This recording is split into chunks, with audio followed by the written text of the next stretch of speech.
Menteri ATR mengungkap bahwasannya adanya mafia tanah yang ada di Makassar, kawan-kawan.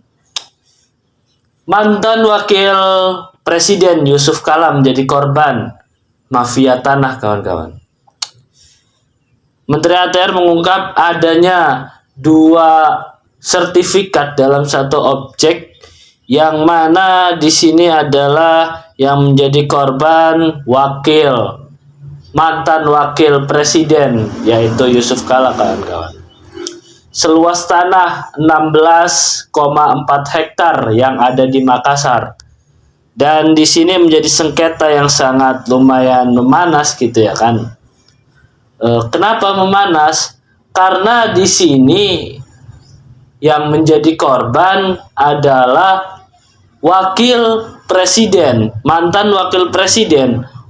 Mantan wakil presidennya saja dibeginikan, apalagi rakyat biasa. Dan untungnya saja di sini Bapak Yusuf Kala berani untuk merumuskan atau membenarkan bahwasannya ini adalah tanah saya gitu ya kan. Dan juga menteri ini mengungkap, kalaupun 2 hari lagi kiamat, yang namanya mafia tanah ini akan selalu ada, kawan-kawan. Ya memang kalau semisalnya dirasionalkan gitu ya, memang tindak kejahatan itu akan selalu ada gitu. Tetapi kan itu sudah tugasnya untuk memberikan keamanan, kenyamanan bagi pemilik tanah gitu. Nah, maka dari itu bagaimana sih Bapak Yusuf Kala memberikan klarifikasi, dan bagaimana klarifikasi daripada menteri tersebut, dan bagaimana tanggapan daripada Kang Deddy Mulyadi selaku, ya memang ada kaitannya juga, walaupun memang beliau sebagai gubernur, tetapi beliau juga secara langsung memberikan kebijakan kepada masyarakat Jabar gitu untuk pengelolaan tanah dan lain sebagainya. Ya memang harus pro rakyat gitu. Jangan sampai ini membela elit-elit atau apalagi Lipo gitu ya kan. Ya coba kita simak pada videonya sekarang, kawan-kawan. Gini Pak, mafia tanah itu sampai kiamat pun pasti akan ada. Kiamat kurang 2 hari pun itu masih akan ada. Selama apa? Namanya mafia tanah itu tindak kejahatan. Orang bertindak jahat itu pasti ada. Caranya gimana caranya? Ya udah, caranya adalah orang BPN harus kuat, harus proper, ya kan? Harus proper, tidak tergoda dan kuat, tegas dalam prinsip, tegas dalam menegakkan aturan. Itu aja cukup.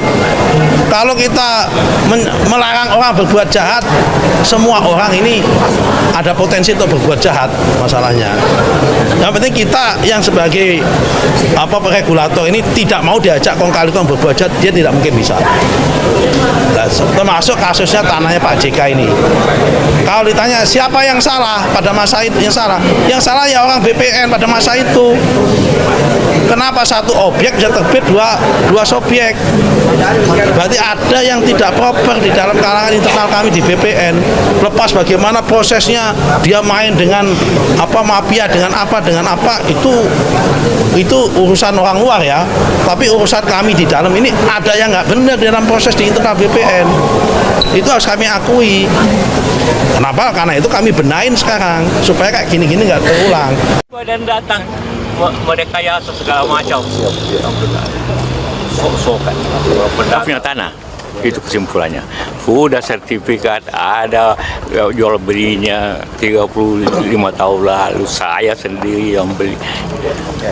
Dan tidak ada yang kalau memang yang kami tidak ada hubungan hukum dengan GMD, tidak. Karena yang dituntut itu siapa namanya? Majobalang. Itu penjualikan kan? Iya, penjualikan. Masa penjualikan punya tanah seluas ini? Betul. Ya kan? Jadi itu kebohongan, rekayasa macam-macam. Kalau ada tanahnya Itu permainan lipo, itu ciri lipo gitu. Nah. Jadi jangan main di sini di Makassar ini. Ya. Berarti ada dugaan perampokan yang dilakukan oleh GMTD. Apa? Ada dugaan perampokan yang dilakukan oleh Lah iya, karena kita punya ada suratnya, ada sertifikatnya. Cepat-cepat dia mengaku. Itu perampokan namanya kan? Bagaimana? Benar nggak? Jangan begitu. ada semacam permainan mafia tanah begitu. Iya, itu memang dulu yang dia beli dari Haji Najibnya. Juga kan mafia tanah di sini dulu kan. Nah, jadi dia mungkin ditipu. Dia ambil kita punya tanah. Dia belum datang ke Makassar, kita sudah punya. Nah, gitu kejadiannya. Kalau begini, nanti seluruh kota dia akan mainkan seperti itu, rampok seperti itu. Kalau Haji Kalas ada mau main-main, apalagi lain. Lagi masyarakat kecil. Iya. Ya, langkah selanjutnya upaya hukum. Selanjutnya tidak ada. Kita hukumnya kita nanti ajukan kemana-mana. Mau sampai ke mana pun kita siap untuk nggak melawan ketidakadilan, tidak kebenaran begitu. Dan jangan juga aparat pengadilan itu berlaku adil lah, berlaku kebenaran lah. Jangan dimainin. Pak, ini kan sudah ada perintah eksekusi. Perintah eksekusi dari mana? Dari pengadilan. Itu eksekusi harus didahului dengan namanya konstatering, pengukuran. Mana pengukurannya? Mana orang BPN-nya? Mana orang camatnya? Mana orang luar-luar? Tidak ada semua. Dia sendiri, dia bilang jam 8, dia pikir jam 7 supaya ini tidak hadir. Dan tidak anunya. Jadi ini kan penipuan semua. Berarti bisa jadi salah objek ini. Objek ini sapunya. Nah, masuk berarti ini yang perintah eksekusinya ini berarti salah objek. Salah objek. Tanya sama orang, kan dia melawan ini lain siapa? Menyombalan Solo. Menyombalan Solo dan kawan-kawan. Tanya, panggil dia, mana tanahmu? Bang, ada tidak dugaan permainan dengan oknum BPN? Saya tidak tahu lah. Oh tidak, BPN tidak. Buktinya BPN tidak ada ukurannya. Kalau pengadilan misalnya? Saya tidak tahu lah, Anda menafsirkan sendiri.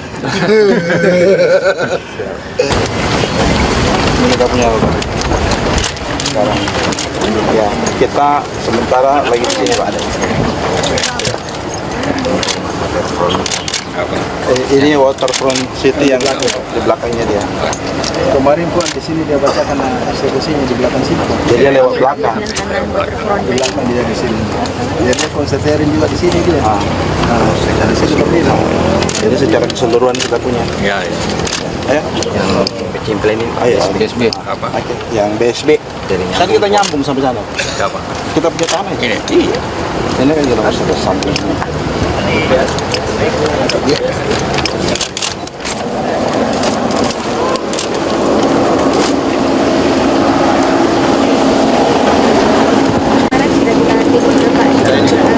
Jadi semua ini dibantu. Hanya di sini.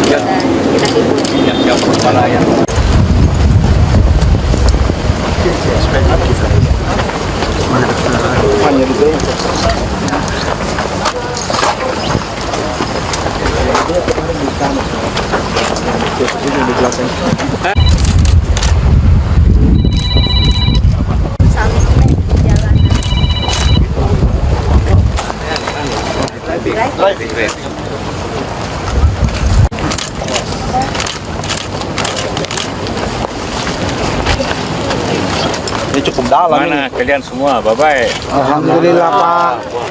Awas kau jatuh. Oh, jatuh. Berhenti dan tempo. Bye. Tahun jatuh. Rata-rata ada 1.003 meter.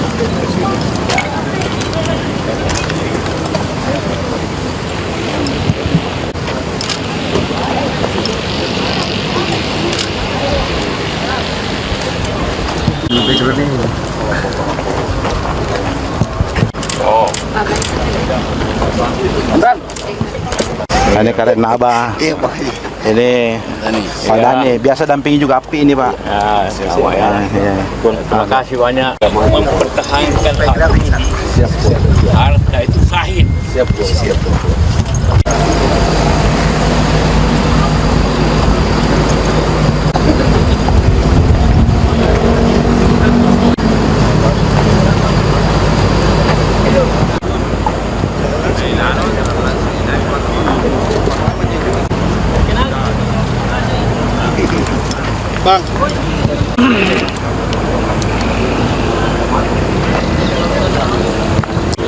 tiba-tiba dan datang merekayasa segala macam.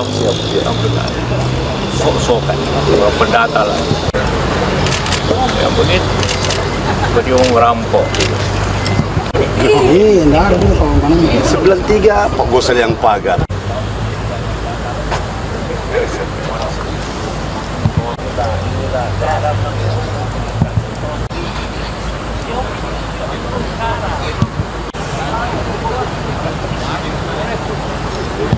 Tidak ada BPN, itu berarti tidak sah, kan harus diukur oleh BPN.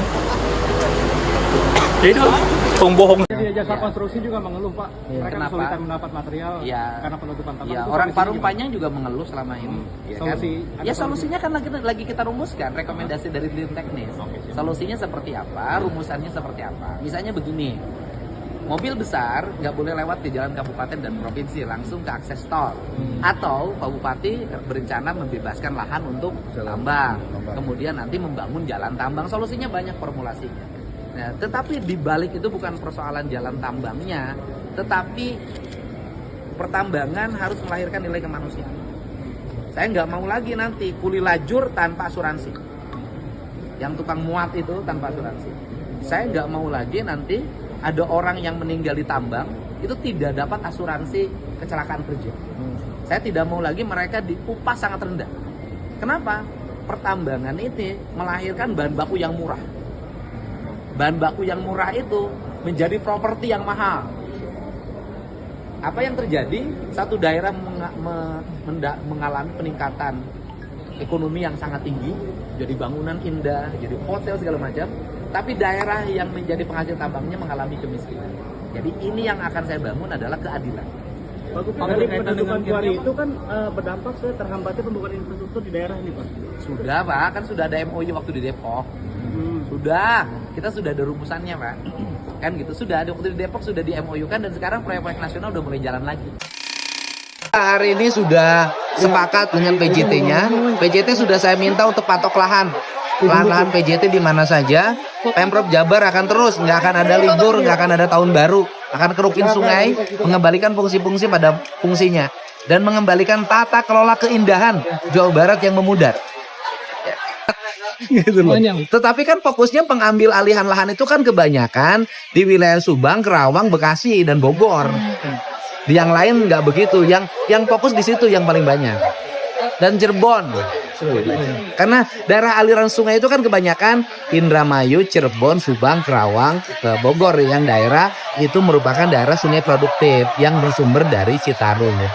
Warganya yang tinggal di sana nantinya gimana Pak? Kenapa? Ada kompensasi bagi warga yang tidak punya rumah. Tapi kan kebanyakan rumahnya dikontrakin, dikomersialisasi dengan nilai ratusan juta. Ya seperti itulah videonya kawan-kawan.